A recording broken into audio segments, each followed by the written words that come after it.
Christmas party sana ngayong araw ng Technical Vocational Institution na ito sa Biak na Bato sa Quezon City. Pero sa halip na kasiyahan, nauwi sa alsabalutan ang mga recruit matapos silang i-raid ng Department of Migrant Workers. Kasunod yan ng reklamo ng dalawang trainee sa DMW na ilang buwan na raw silang bayad mula ng i-recruit para maging caretakers sa Taiwan. Pero natatagalan na mukhang hindi magmamaterialize. Sa isinagawang surveillance ng DMW, napag-alamang bukod sa training, nag-o-offer ng trabaho ang Match Trend sa kanilang mga trainees sa Taiwan sa halagang 40 hanggang 45,000 pesos.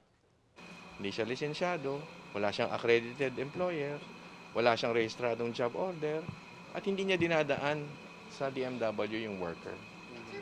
Rehistrado namang training institute ang Match Trend pero hindi bilang recruitment agency.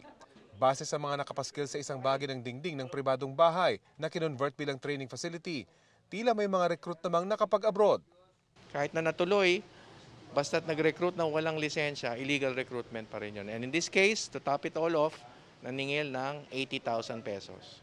Agad ipinasara ng DMW ang training facility. Ang mga empleyado at opisyal kakasuhan naman ng illegal recruitment. Ang mga trainee hinihikayat na magreklamo kung sakaling inalok sila ng trabaho. Pero ang ilan sa mga nakausap ng GMA Integrated News, tumangging magsalita.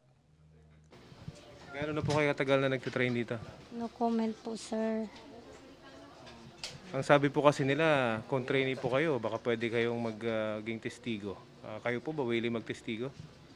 No comment po. Sinusubukan pa namin makuha ang pahayag ng Match Trend. Pero tumangyang nagpakilalang liaison officer nila na magsalita. Para sa GMA Integrated News, Rafi Tima nakatutok, 24 oras. Mga kapuso, samahan nyo kaming tumutok 24 oras. Bisitahin at mag-subscribe sa GMA Integrated News sa YouTube.